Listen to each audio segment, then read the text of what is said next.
ஆண்டவருடைய ஆவி என்மேல் உள்ளது, ஏனெனில் அவர் எனக்கு அருள் பொழிவு செய்துள்ளார். ஏழைகளுக்கு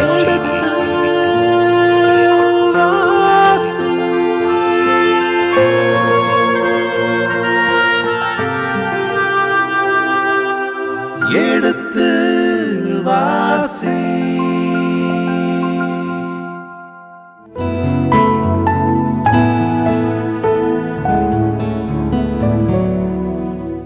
இனிய இதயங்களே, எடுத்து வாசி பருவம் 2 சாமுவேல் 2ஆம் புத்தகத்துடனான விவிலிய இறை வசனங்களுக்கு செவிமடுத்துக் கொண்டிருக்கின்றோம்.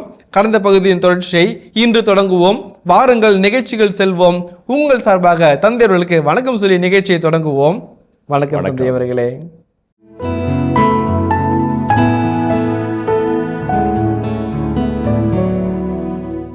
தூய்மையான கடவுள், நீதியான கடவுள், சமத்துவமான கடவுள், சகோதரத்தை வலியுறுத்துகிற கடவுள், இது போதும் இல்லைங்களா? உங்களுக்கு எத்தனை அப்பாங்க வேணும்? உனக்கு ஒரு அப்பா போதுமா இல்லையா? போதும். அவரே அதான் கடவுள் சொல்றார். அதான் அழகாக கேட்கிறார், நான் போதும் இல்லை, எதுக்கு அதை போய் தேடிட்டு இருக்கிற? உனக்கு எல்லாமே வல்லவர், நல்லவர், போதுமானவர். Look for there, here and there. இதுக்கு மேலே ஏதாவது தேவைப்படுச்சுன்னா சொல்லு, நான் கொடுக்குறேன். அங்கங்கே போய் நிற்காத. அதான் கடவுளுடைய ஒரே கடவுள், ஒரே கடவுள். அதான் நீர் உள்ளவரே உன்னதான கடவுள். அதாவது உண்மை தவிர வேறு கடவுள் இல்லைன்னு சொல்றாரு. அதை எப்படி சொல்றாருனாக்க ரொம்ப அழகா சொல்லுவாங்க. இங்க பாருங்க, என் தலைவராம் ஆண்டவரே, எங்கள் காதுகளால் கேட்டபடி நீர் மகத்தானவர், உண்மை போன்று வேறு எவரும் இல்லை. இஸ்ராயல் குலத்துல ஃபர்ஸ்ட் இறைவனை பற்றிய செய்தியை கேட்பாங்க. பாஸ்கா ஒளியில, சாபாத் மாலை பொழுதின் உணவு ஆடலில், அல்லது ஆலய பழைய முறைகளில் கடவுளை பற்றி கேட்பாங்க. வல்லவர், நல்லவர், நம்மை காக்கிறவர், நமக்கு துணையாக இருக்கிறவர், நம்மை தூக்கி நிறுத்துகிறவர், நம் கண்களை தண்ணீரை துடைக்கிறவர், கண்ணீரை தோல்பையில் சேர்த்து வைத்து நினைவு கூர்ந்து நேசிக்கிறவர் எல்லாம் கேட்பாங்க. கேட்டுட்டு அப்படியே அந்த கடவுள் அவர் நம்ம ஜெபிக்க ஒரு மனச்செவியை துணிவை கொடுத்து ஜெபிக்கும் போது, தன் வாழ்க்கையில் நடக்கும்போது தாங்கள் கேட்டபடி நடக்கிறது என்பார்கள். ஆகவே தான் இன்றைக்கும் சாபாத்து தினத்திலோ அல்லது பாஸ்கா தினத்திலோ எங்கள் முன்னோர்கள் செங்கடலை கடந்தபோது, எங்கள் முன்னோர்கள் பணவெடுத்து அலைந்திருந்த போது சொல்ல மாட்டாங்க, நாங்கள் செங்கடலை கடந்த போது, நாங்கள் பணவெடுத்து அலைந்திருந்த போது மன்னாவை பொழிந்தீரே, காடுகளை தந்து போஷித்தீரே என்றுதான் சொல்லுவாங்க. அப்ப இவங்க இங்க இருந்துட்டு அங்க பார்க்க மாட்டாங்க, அங்குள்ள ஒருத்தர் கூட பார்ப்பாங்க. நாங்கள் காதால் கேட்டபடி நீர் மகத்தானவர், உண்மை தவிர வேறு யாரும் இல்லை. அது யார் சாட்சி? நான் சாட்சி, நீங்க சாட்சி. அதான் அந்த ஓத் என்கின்ற எபிரேய சொல்லுக்கு சாட்சி என்று பொருள் இருக்கிறது. கடவுளுடைய அன்புக்கு யார் சாட்சி? நீங்க சாட்சி, நான் சாட்சி. ஒவ்வொரு காலந்தோறும் யுகந்தோறும் ஒரு அனுபவிக்கிற ஒவ்வொருவரும் சாட்சி இல்லைங்களா? அதான் தாவீது சொல்றாரு, நான் சாட்சிங்க நீங்க பண்ணதுக்கு. நான் இல்லையா? நான் இருக்கிறேன். என் காதால கேட்டபடி நீர் மகத்தானவரும், உண்மை தவிர வேறு கடவுள் தேவையில்லை என்று சொல்லத்தக்க வகையில் என்னை நேசிக்கிறவரும் நீர் தான் அப்படின்னு சொல்றார். அடுத்த வசனம் பாருங்களேன், 23. உம் மக்கள் இஸ்ரவேலை போல் வேறு யார் உளர்? அவர்களை உம் மக்களாய் ஆக்கிக் கொள்ளுமாறும் உம் பெயர் விளங்குமாறும் கடவுளாகிய நீரே சென்று அந்த இனத்தை மீட்டு அவர்களுக்காக வியத்தகு அருஞ்செயல்கள் புரிந்தீர். அவர் நிறுத்துவோம். இந்த 23ஆம் வசனம் ஃபெய்த் கன்ஃபெஷன் என்று சொல்லக்கூடிய ஒரு அருமையான ஹிஸ்டாரிக்கல் ஃபார்முலா. அதாவது கடவுள் யார், இஸ்ராயல் மக்கள் யார் என்று சொல்லக்கல. இப்போ தன்னை பற்றி சொன்னார், தன் குடும்பத்தை பற்றி சொன்னார், தனக்கு இறைவன் செய்த மகத்தான காரியங்களை பற்றி சொன்னார். அந்த தனிப்பட்ட மனித வரலாறுடே இஸ்ராயல் வரலாறு இணைக்கப்படுகிறது. இது பின்னால் நடந்த செய்தியை உள்ளே கொண்டு வரார் இல்லைங்களா? அந்த கடவுள் என்ன செஞ்சார்? அப்போ முன்னாடி எகிப்திலிருந்து அடிமைத்தில் மீட்டார். ஏன் அதை சொல்கிறாங்க? நாடு கடத்தில் இருக்கிறவங்க மீட்பார்ன்ற ஒரு நம்பிக்கை ஊட்டும் செய்திகளை, நம்பிக்கையின் திருப்பணிகளாக தொடர்ந்து நடந்து வாங்க, தளர்ந்து போகாதீங்க, தளர்ந்து போகிற முழங்காலை உறுதிப்படுத்துங்கள், உறுதியற்ற காரணங்களை வலிமைப்படுத்துங்கள் என்று சொல்வதற்காக அந்த செய்தி சொல்றார். பாருங்க, அதில் ரொம்ப 3 செய்தி இருக்குது. ஒன்று, உன் மக்கள் இஸ்ராயலை பேர் வேறு யார் உள்ளார்? இவங்கள மாதிரி வேற யாரும் இருக்கிறாங்களா? யாரும் இல்லை. அப்படி ராஜா விட்டு கண்டுக்குட்டிங்க மாதிரி என்ன கேட்குறாங்களோ அதெல்லாம் கிடைக்குது. இவங்கள மாதிரி யாருக்காவது கிஃப்ட் கிடைக்குமா? யாருக்கும் கிடைக்காது. வேறு அவர்களை மக்களை நீர் ஆக்கிக் கொள்ளுமாறும் உன் பெயர் விளங்குமாறு. 2 காரணம். இஸ்ராயல் மக்கள் கடவுள் ஏன் தேர்ந்தெடுக்கிறாரு? நீர் என் மக்கள் நம் கடவுளாய் இருப்போம். அந்த உடன்படிக்கையின் உறவு கோட்பாட்டுக்குள்ள அவளை அடக்கிறார். தன் அன்பு வளையத்துக்குள்ளாக கட்டி போடுறார். உன்னை சுற்றிலும் நான் நெருப்பு வளையமா இருந்து உன்னை காப்பேன்னு சொல்லி சக்கரியா 2:5 சொல்றார். அப்படிப்பட்ட ஆண்டவர் தன் சொந்த மக்களை மாற்றிக்கொண்டதுனால ஏன் அது பண்றாரு? இந்த எசேக்கியேல் புத்தகத்திலையும் நாடு கடத்தப்பட்ட வருகின் போதும் கடவுள் கட்டாயம் மக்களை மீட்க வேண்டும், நாடு கொணர வேண்டும். இது ஏன்னா கௌரவ பிரச்சனை. யாருடைய கௌரவ பிரச்சனை? கடவுளுடைய கௌரவ பிரச்சனை என்று எசேக்கியேல் திரும்ப திரும்ப சொல்வார். எசேக்கியேல் புத்தகத்தில் ஒரு அழகான ஒரு வாய்ப்பாடு ஒன்று இருக்கிறது. இதை நான் செய்யும்போது நானே ஆண்டவரை நீங்கள் அறிந்து கொள்வீர்கள் என்று சொல்லுவாங்க. அது ஆங்கிலத்தில் வால்டர் ஜிம்மர்லி என்கின்ற உலக புகழ்பெற்ற ஜெர்மானிய பேராசிரியர் சொல்வார், ரெகக்னிஷன் ஃபார்முலா என்று சொல்வார்கள். நான் இதை செய்யும்போது நான் தான் கடவுள் நீங்கள் புரிஞ்சுக்குவீங்க. மார்துக்கு ஜெயிச்சாரு, அல்லது ஈசிஸ் ஜெயிச்சாங்க, அல்லது அசீரிய கடவுள் ஜெயிச்சாங்கன்னு நினச்சிட்டு இருக்கிறேன். நான் உன்னை மீட்டு கைப்பிடிச்சி திரும்ப நாடு கூட்டு வந்து ஆலயத்தை கட்டி வழிபடுன்னு உனக்கு சொல்லும்போது நீ புரிஞ்சுக்குவ யார் கடவுள்னு. இதை செய்யும்போது நானே கடவுள் நீ அறிந்து கொள்வாய். ரெகக்னிஷன் ஃபார்முலா என்று ஒரு தனி தொகுப்பே இருக்கிறது எசேக்கியேல் இறைவாக்கு புத்தகத்தில். அது என்ன சொல்கிறாங்கன்னா, அந்த வாய்ப்பாடு வருவதற்கான காலகட்டம் என்னன்னாக்க நாடு கடத்தலும் பின்பற்றி வந்த அந்த நாட்களிலே அவர்களுக்கு தேவைப்பட்ட உறுதிப்பாட்டை ஆண்டவர் தந்தார். அப்போ இஸ்ராயலை மீட்கப்பட வேண்டியதும் திரும்ப நாட்டுக்கு கொண்டு வருவதும் இஸ்ராயலுக்கு மட்டும் நேர்ந்த அரசியலோ பொருளாதார சமூக அவமானம் அல்ல, ஒரு இறையியல் அவமானம். நம்மை மீட்க இயலாதவர் நம் கடவுள் போய்விட்டார் என்று சொல்லும்போது கடவுள் தன் பெயருக்கு கலங்க வந்துவிடக்கூடாது என்பதற்காக தன் கௌரவத்தை காப்புகள் என்பதற்காக அவதாரம் எடுத்து செயல்படுவார் என்ற ஒரு செய்தியும் இறைவாக்கள் சொன்னாங்க. உங்களை மீட்கிறது உங்கள் பிரச்சனை இல்லைதா, அவருடைய பிரச்சனை. அவர் பேருக்கே பிரச்சனை வருது, விட்டுருவாரா இருக்கிறவர்னு நிரூபித்து காமிப்பார் என்று உறுதிப்படுத்தினார்கள். இறைவாக்கள் சொல்லும் தன்மையில் அந்த ஒரு ரெட்டாரிக்ஸை பயன்படுத்தினாங்க. அதான் இந்த இடத்துல வருது. நாங்கள் ஒரு நாடு கடத்தப்படுவார்கள் இந்த வாக்குக்கு வருது, பெயரின் முன்னிட்டோம். உங்கள் பேர் பெரிய பேருங்க, செட்டி நாடு என்று சொன்னால் தரம் விளங்கும் என்று சொல்லி விளம்பரம் வருது இல்லைங்களா. பெயர் சொன்னால் தரம் விளங்கும்னு சொல்லிட்டு அந்த பிராண்டுக்கு ஒரு இது சொல்கிறாங்க. அதை சொல்ல, உன் பேர் பெரிய பேருங்க ஆண்டவரே, உங்கள் பெயருடைய தரம் விளங்கும்படி நீங்கள் செஞ்சீங்க. அதான் அழகாக சொல்கிற தாவீது, பெயர் விளங்குமாறும் அவர்களை மக்களை மாற்றிக்கொள்ளும் வகையிலும். ரெண்டு வகையில் மக்களை மாற்றிக்கணும், தம் பெயர் விளங்குவார். கடவுளாகிய நீரே சென்று அந்த இனத்தை மீட்டு அவர்களுக்காக வியத்துக்கு அருஞ்செயல்கள் புரிந்தீர்னு சொல்கிறாரு. இப்போ இணைச்சட்ட நூல் அடிக்கடி திரும்ப வருகிற ஒரு அருமையான வாய்ப்பாடு, ஓங்கிய புயத்தாலும் வலிய கரத்தாலும். அவுட்ஸ்ட்ரெச்ட் ஆர்ம் அண்ட் ஸ்ட்ராங் ஆர்ம் என்று சொல்வார்கள். அழகாக சொல்லுவாங்க. அவுட்ஸ்ட்ரெச்ட் ஆர்ம் விரிந்த கரத்தோடும் ஓங்கிய புயத்தோடும் வலிமையான கரத்தோடு மக்கள் மீட்டு கொண்டு வந்தார். அந்த வாக்கி திரும்ப வரும். எதுக்காக சொல்கிறேன்னாக்க, அது கடவுள் மகத்தான காரியங்களை செஞ்சு செங்கடலை கிழிச்சி பாலைவனத்தில் டேபிள் போட்டு சாப்பாடு போட்டு பாறையை உடச்சி தண்ணியை கொடுத்து அந்த மாபெரும் சிலை ஓங்கிய புயத்தாலும் வலிய கரத்தாலும் எகிப்தில் அடித்தொழித்து அந்த வார்த்தை திரும்ப பயன்படுத்துவாங்க. அதே போல் நெஃப்லத் அதுனாய் என்று சொல்வார்கள். ஆண்டவரின் வியத்தகு செயல்கள் மாறும். நெஃப்லத் என்று சொன்னால் வியத்தகு என்பதா, மாற்றி மிக வியத்தகு என்பது அந்த கடவுளுடைய பேர் கேட்கல. நான் மாற்றி மிகுந்தவன் சொல்லி அந்த பழைய ஏற்பாட்டில் குறிப்பாக நீதித்துறையில் அந்த பெயர் வரும். அந்த எதுக்காக சொல்ல வரேன்னாக்க, மகத்தான காரியங்களை செய்கிறவ அவர், மகத்தான காரியங்கள். அதாவது பவுலடிகளார் சொல்லுவார், நான் நினைச்சு கூட பார்க்காத அளவுக்கு நான் கேட்கறதுக்கு மேலே சாமி கொடுத்தார். வியத்துக ஆலோசகர் அவர் பெயர். அவருடைய ஆலோசனை, அவருடைய செயல்பாடு வியக்கத்தக்க வகையில் நெஃப்லத் அதுனா என்று இந்த வார்த்தை பயன்படுத்துகிறாரு. அதான் சொல்வார், பெயர் விளங்குமாறும் நீரே அந்த இனத்தை சென்று வியத்தக அருண் செயல்களை செய்து. இல்லைங்களா? அப்போ இந்த திருப்பாடல் வாசிக்கும், அப்பொழுது நாங்கள் கனவு காண்பது போல் இருந்தது. அது எங்களுக்கு கனவு காண்பது. ஏன்னா இதெல்லாம் நடக்குமான்னு நினச்சோம், நடக்கும்போது இது கனவா நனவான்னு எங்களுக்கே தெரியலைங்கன்னு அந்த ஆசிரியர் அப்படி வியந்து அக்களித்து அனுபவத்தோடு அந்த திருப்பாடலை எழுதுவார். இல்லைங்களா? கண்ணீரோடு விதைக்கிறவர்கள் மகிழ்ச்சியோடு அறுவடை செய்வார்கள்னு சொன்னார். புலம்பலோடு போகிறவர்கள் களிப்போடு திரும்பி வருவார்கள்னு சொன்னார். புலம்பலோடு போகும்போது திரும்பவுமா நகரத்தை எரிச்சாங்களே, ஆலயத்தை இடிச்சாங்களே, பெண்களை மானபங்கப்படுத்தினாலே, குழந்தைகளை பாடலில் அடித்து சாகடிச்சாங்களே, எங்கள் அரசு கண்களை பிடுங்கினாங்களே, திரும்பி வருவோமா அப்படின்னு நினைச்சாங்க. வந்தபோது இது கனவு போல் இருந்தது என்றார்கள். அதான் வியத்தகு செயல்களை செய்கிற ஆண்டவர். அதுக்கு இந்த அர்த்தம் பயன்படுத்துகிறாரு. மக்கள் உமது பெயர் விளங்குமாறு கடவுளாகி நீரே சென்று அந்த இனத்தை மீட்டு அவர்களுக்காக அருண் பெரும் செயல்கள் புரிந்துள்ளேன்னு சொல்றாரு. அப்புறம் மறுபடியும் கொஞ்சம் எகிப்து கூட்டு போறாரு. அந்த வசனத்தை வாசிப்போமே. எகிப்து நாட்டில் நின்றும் வேற்றினங்களில் நின்றும் அவர்களின் தெய்வங்கள் நின்றும் நீரே மக்களை மீட்டீர். ஒரு வார்த்தை ஒரு சின்ன தியோடிசி இருக்கு, அதை மட்டும் சொல்லிடுறேன். எகிப்து நாடு என்பது அடிமைத்தனத்தின் வீடு என்று பல இடங்களில் வீடு வருகிறது. ஹவுஸ் ஆஃப் ஸ்லேவரி என்று இணைச்சட்ட நூலிலும் விடுதலை பெற நூல்களிலும் அடிக்கடி சொல்லப்படுகிற ஒரு வார்த்தை எகிப்தை குறித்த ஒரு வார்த்தை. எகிப்துன்னு சொல்ல மாட்டாங்க, அடிமைத்தனத்தின் வீடும்பாங்க. அடிமைத்தனத்தினுடைய ஒட்டுமொத்த அதிகாரத்தினுடைய ஒட்டுமொத்த பிம்பமாக எகிப்தை காட்டுவார்கள். எகிப்திலிருந்தும் வேற்றினங்களில் நின்றும். ஏன்னா இஸ்ராயல் மக்கள் பாருங்களேன், எசேக்கியேல் 14 அதிகாரத்தில் உங்கள் அப்பா உங்கள் அம்மா எல்லாம் வெவ்வேறு இனம் கலப்படமாக நீங்கள் வந்தீங்க, ஆனால் உங்களை துன்பப்படுத்தி நான் ஏற்றுக்கிட்டேன்னு கடவுள் இந்த இஸ்ராயல் வரலாறு பற்றி செய்தி பகிர்ந்து கொள்வார். அந்த இடத்துல அழகாக சொல்கிறாரு, எகிப்து நின்றும் வேற்று தெய்வங்கள் நின்றும் அவர்களின் தெய்வங்களில் நின்றும். ரொம்ப அழகான வார்த்தை. எகிப்து நாடினின்றும் வேற்று இடங்களிலிருந்தும் அவர்களின் தெய்வங்களிடமிருந்தும். நான் ஏற்கனவே சொன்னேன், விடுதலை பயனுள்ள 10 வாதைகள் இருக்குது, 10 கொள்ளைகள் இருக்குது. அந்த 10 கொள்ளைகளும் ஒரு பாக்ஸிங் மாதிரி. நீங்கள் பாக்ஸர் அந்த பக்கம் இருந்து, நான் பாக்ஸர் இங்கே, நீங்கள் ப்ளூ கலர் ஷார்ட்ஸு, நான் ரெட் கலர் ஜான்ஸு, நீங்கள் குறிப்பிடுகிற கடவுள் ஒருத்தர், நான் கடவுள் ஒருத்தர். உங்களுக்கு எனக்கு ஃபைட்டுக்குள்ள நான் பஞ்ச் பண்ணக்கல, நாக் அவுட் பண்ணக்கல, உங்களை நாக் அவுட் பண்ணல, உங்கள் கடவுள் நாக் அவுட் பண்ணுறேன் இல்லைங்களா? அப்போ கடவுள் 10 ரவுண்டு அந்த பாக்ஸிங் நடக்குது.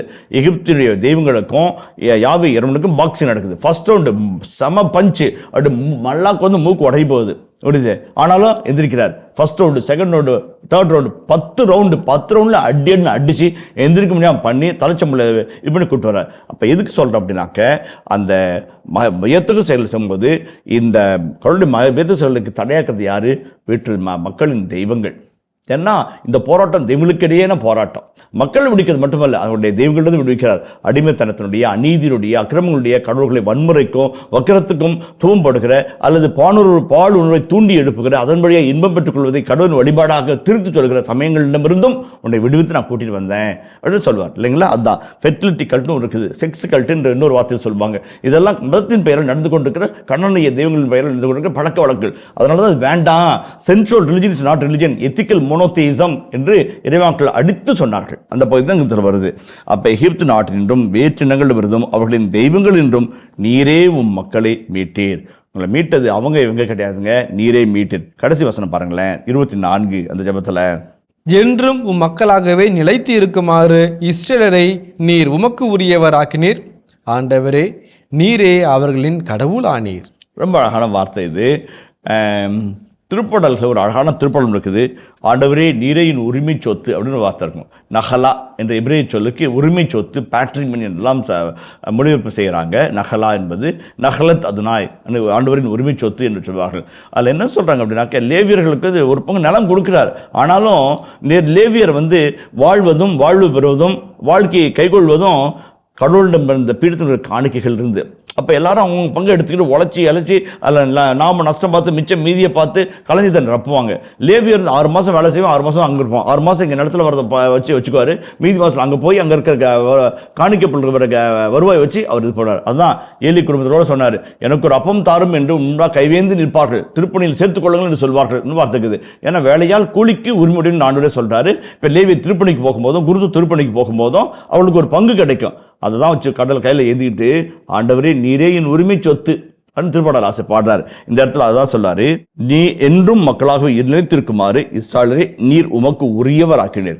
ஏசாயா 43:1 வாசிங்களேன். ஏசாயா 43:1. யாக்கோபே, உன்னை படைத்தவரும் இஸ்ரவேலே உன்னை உருவாக்கியவருமான ஆண்டவர் இப்பொழுது எவ்வாறு கூறுகிறார்? அஞ்சாதே, நான் உன்னை மீட்டு கொண்டேன், உன் பெயரைச் சொல்லி உன்னை அழைத்தேன், நீ எனக்கு உரியவன். நீ எனக்கு உரியவன். அந்த வார்த்தை பாருங்க, you belong to me, I possess you. சாமி எவ்வளோ அழகாக சொல்றாரு, உன் பெயரை சொல்லி உன்னை அழைத்தேன், நீ எனக்கு உரியவன். அப்படியே கொஞ்சம் கீழே கொண்டு போனோம்னு வச்சுங்களேன், 4ஆம் வசனத்தை வாசிங்களேன். என் பார்வையில் நீ விரையேற பெற்றவன், நீ மதிப்பு மிக்கவன், நான் உன் மேல் அன்பு கூறுகிறேன். இங்கிலீஷ் சொல்லுங்க. You are precious in my sight. Okay, precious in my sight அர்த்தம் வாங்களேன். நீ மதிப்பு மிக்கவன், you are valuable in my sight. Okay, you are valued. Okay, அடுத்தது. You are valued. I poured my love in on you. I love you. பயங்கர சாமி. அது ஏதோ சினிமா படத்துல டைலாக் இல்ல, ஆண்டவர் சொல்ற டைலாக். என்ன சொல்றாரு? நீ என்பாக வெளியேற பெற்றவன், மதிப்பு மிக்கவன், ஆதலால் ஐ லவ் யூங்கிறார். நீ வந்து அக்கடாத்த கூட அனாதையாக கிடந்தனால பரிதாபப்பட்டு அன்பு காட்டல. நீ மதிப்பு மிக்கவன், மாண்பு மிக்க, என் பார்வையில் உனக்கு ப்ரெஷியஸ் சைட் இருக்குது, அதனால உன்னை நான் நேசிக்கிறேங்கிறார். அதை தான் தாவீது சொல்றார். என்ன சொல்றாரு? ரொம்ப அழகாக சொல்லுது. தாவீதுடைய ஜெபம் ரொம்ப அழகாக சொல்லுது, நீரே உம் மக்களை என்றும் மக்களால் நிலைத்திருக்குமாறு இஸ்ராயேலை உமக்கு உரியவராக்கினீர். நீ எனக்கே உரியவன் ஏசாயா வக்தர் சொல்றார். இது எப்போ? இது நாடுகிறதுக்கு முன்னாடி, நாடுகிறத பின்பாடும் நீ எனக்கே உரியவன், ஐ லவ் யூங்கிறார். எந்த மதத்துலையாவது பக்தனை பார்த்து கடவுள் ஐ லவ் யூ சொல்லியிருக்குங்களா? நம்ம சாமி சொல்றார். மற்ற மதங்கள் எல்லாரையும் நான் படித்தது கிடையாது, ஆனால் படித்த பல இலக்கியங்களில் அல்லது சமய இலக்கியங்களில் ஆண்டாள், திருப்பாவை எல்லாம் வந்து அந்த காதல் ரசம் சொட்டுக்கின்ற, கண்ணன் ராஜ் சொல்கிற காதல் ரசம் சொட்டுக்கிற வார்த்தை இருக்குது. ஆனால் கடவுள் ஒரு பக்தனை பார்த்து, ஒரு ஆணாக இருக்கிற ஒரு பக்தனை பார்த்து ஐ லவ் யூன்னு சொல்கிறது வெகு சொற்ப இலக்கியங்கள் தான் காணப்படுது, சமய இலக்கியங்கள் காணப்படுது. நம்ம இடத்துல வந்து முதன்மையான இடத்தை பெறுகிறது. ஐ லவ் யூன்னு சொல்கிறார். இதே வார்த்தை இயேசு பயன்படுத்தார். உங்களை நான் நண்பர்கள் என்று சொன்னேன், அன்பு செய்யுங்கள், நான் உங்களுக்கு அன்பு செய்து போல ஒரு அன்பு செய்யுங்கள்னு சொல்வார். அந்த நானுக்கு அன்பு செய்ததுன்னா எவ்வளோ இன்டிமேட் லவ் அவருக்கு. கிளையானது செடியோடு இணைந்தால் என்று பலன் தராது, என்னை பிரிந்து உங்களால் ஒன்றும் செய்ய முடியாதுன்னு சொல்லிட்டு ஐ லவ் யூன்னு இருக்கிறார். அதே வார்த்தை தான் இங்கேருந்து எடுத்த வார்த்தை தான் அது. அதான் இப்போ உம் மக்களை நீர் என்றும் உம்முடைய பிள்ளைகளாக வைத்திருக்கும்படி அவர்களை நீர் உமக்கு உரியவர் ஆக்கினீர். பவுலுடைகள் கூட தன் திருமணத்தில் சொல்றாரு, யாரை முன்குறித்து வைத்தாரோ அவரை தேர்ந்தெடுத்தார், ஒரு ஏற்புடையவர் ஆக்கினார், அவரை தன் தகுதி நிலைக்கு உயர்த்தினார், அப்படி சொல்லிகிட்டே போவார். அப்போ அதான் முக்கியம். அவனை உரியவராக மாற்றிக்கிறார். உரியவராக மாற்றிக்கிட்டு உரிமைகளினுடைய சலுகைகளையும் கடமைகளை கொடுத்து போட அனுப்பி வைக்கிறார். அதுதான் மக்களாக என்றும் அவர்கள் வாழப்படி. இந்த இடத்துல வந்து ரொம்ப முக்கியமான அடிக்கோடு சொல்லப்படுறது என்றும்ன்ற வார்த்தை ரொம்ப முக்கியமான வார்த்தை. இட்டர்னிட்டி, முடிவில்லாதுன்னு சொல்வார். அப்படியே கொஞ்சம் முன்னாடி வாங்கலேன் 16ஆம் வசனத்தை வாசிங்களேன். என் முன்பாக உனது குடும்பமும் உனது அரசும் என்றும் உறுதியாயிருக்கும். என்றும் உறுதியாக இருக்கும். அடுத்த வசனம் வாசிங்களேன். உனது அரியணை என்றுமே நிலைத்திருக்கும். என்றுமே நிலைத்திருக்கும். இப்போ இந்த பாருங்களேன், இஸ்ராயலை அதுக்கு முன்னாடி 24 வசனம், என்றும் உன் மக்களாகவே நிலைத்து இருக்குமாறு. கரெக்டுங்களா? அந்த என்றும் வார்த்தை பார்த்தீங்களா, ever lasting, eternally I love you, you are mine என்று சொல்கிற அந்த வார்த்தையை தாவீதுக்கு சொல்றாரு, இஸ்ராயல் மக்களுக்கு சொல்றாரு, நாடுகப்படுத்தப்பட்ட மக்களுக்கு சொல்றாரு. நீ அந்நியனா இருக்கலாம், அயல்நாட்டு இருக்கலாம், அகதியா இருக்கலாம், ஆனா என்றும் நீ என் பிள்ளை தான். அந்த வார்த்தை அழகான வார்த்தை. இந்த என்றுமே ஓசை 2:19 சொல்வாரு, உன்னை நித்தியத்திற்கும் உன்னை மனமடித்துள்ளேன். பழைய மொழிப்பில் சொல்கிறாங்க. புது மொழிப்பில் வந்து என்றும் உள்ள உடன்படிக்கையில் உன்னை நான் மனமடித்துள்ளேன்னு சொல்வார். அந்த கடவுளுடைய அன்பு இட்டர்னல் கவனன்ட்டு, அன்பிரேக்கபிள் கவனன்ட்டு, அன்கண்டிஷனல் கவனன்ட் என்பதை திரும்ப திரும்ப வலியுறுத்தி சொல்கிற அந்த உடன்படிக்கை தான் தாவீதோடு கூடிய உடன்படிக்கை. உடன்படிக்கை வந்து கண்டிஷனல் கவனன்ட், அன்கண்டிஷனல் கவனன்ட்டும் வரும். தாவீதோட உடன்படிக்கை வந்து அன்கண்டிஷனல் கவனாக இருக்கும். நீ இதை செஞ்சால் நான் உனக்கு செய்வேன், நீ இதெல்லாம் அப்சர்வ் பண்ணினாக்க நான் உனக்கு ஆஸ்வதிப்பேன், அது கண்டிஷனல் கவனன்ட்டு. எதுவுமே செய்யலைனாலும் நான் உன்னை நேசிப்பேன், உன்னை தள்ளவே மாட்டேன், அது அன்கண்டிஷனல் கவனன்ட். தாவீதுடைய உடன்படிக்கை எந்த கண்டிஷனாலிட்டியில் அப்படியே தூக்கி எரிஞ்சிட்டு தகர்த்துட்டே நீ எதுவுமே செய்யவில்லை, என் பிள்ளையாரு என்று சொல்லுகிற ஒரு உன்னதமான கடவுளை காட்டுது. தாவீது அதான் சொல்றாரு, எங்களை ஏன் தேர்ந்தெடுத்தீங்க ஆண்டவரே, ஆனால் நாங்கள் என்னைக்கும் உங்கள் பிள்ளைங்களாக இருக்கும்படி உமக்கு உரியவர்களாக எங்களை மாற்றிக்கிட்டீர். எப்படி மாற்றினாரு? ஒரு கோழியானது தன் குஞ்சுகளை ரெக்கைக்கடிலே வைத்து பாதுகாக்கிறதே போல கழுகோ பருந்தோ அல்லது பூனையோ நாயோ சீர் எழுந்து கொக்கரித்து அந்த பூனையை விரட்டுகிற ஒரு கோழியை போல எங்களை உமக்குரியவராக ஆக்கிக்கிட்டீங்க, பாதுகாத்துக்கிட்டீங்க. அதான் அந்த செய்தி. கடவுள் அந்த மக்களின் உகந்த இறைவனாக மாறினார். அந்த பகுதியுடைய நிறைவு பெறுகிறது. தொடர்ந்து பார்ப்போம். தந்தையவர்களே, அழகான வார்த்தைகள் தந்தையவர்களே. என்ன என் தலைவரே, என் ஆண்டவரே என்ன அடிக்கடி அவர் சொல்வது எத்தனை ஒரு நம்பிக்கை அறிக்கை, தாவீது நம்பிக்கை அறிக்கையாக நாம் பார்க்கின்றோம். அதே நேரத்தில் கடவுள் தாவீதை உயர்த்தி குலமுதியவர்களுக்கு ஈடாக வைக்கின்ற ஒரு தனத்தை பார்க்கின்றோம். இவருடைய தரம் உயர்த்தப்படுவதை பார்க்கின்றோம். இப்படியாக அழகான கருத்துக்களை இந்த பகுதி கொண்டிருக்கின்றதில் இன்னும் சிறப்பாக தாவீது சொன்னார், திரும்பவும் சொல்கின்றார், என் கடவுளே, என் கடவுளே, என் ஆண்டவரே, என் ஆண்டவரே, என் கடவுளே, என் கடவுளே என்று. இந்த பகுதியினுடைய சிறப்பம்சங்கள் என்ன என்பதை நாம் இறுதியில் நிறைவு செய்ய இருக்கின்றோம் தந்தையவர்களே. இதில் சிறப்பம்சங்கள் என்ன என்பதை அறிந்து கொள்ள ஆர்வமாயிருக்கின்றோம். நன்றி. இந்த பகுதியினுடைய அழகான வார்த்தைகள் வந்து என் தலைவரே, என் ஆண்டவரே, எனது குடும்பம், வாக்குறுதி, உமது உறுதிமொழி, இந்த 5 வார்த்தைக்குள்ளே இந்த முழு அதிகாரத்தையும் அடக்கிடலாம். அதில் குறிப்பாக கடவுள் நாத்தான் வழியாக தாவீது கொடுத்த வாக்குறுதியையும் உடன்படிக்கையும் இஸ்ராயல் மக்கள் கடைசி வரைக்கும் மறக்கவில்லை. ஒரு கட்டத்தில் எரேமியா 31:30 வாசிங்களேன். எரேமியா 31:31 முதல் வருகின்ற இறைவார்த்தைகளை வாசிங்களேன்.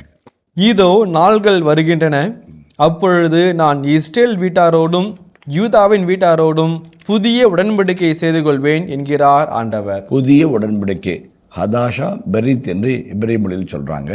இஸ்ராயல் மக்களுக்கு பெரிய கேள்வி. எங்கே நாடு கடத்தப்பட்ட பிறகு பாபிலோனில் அந்நிய நாட்டில் அகதிகளாய் அல்லலுற்ற போது அவனுக்குள்ள ஒரு பெரிய கேள்வி.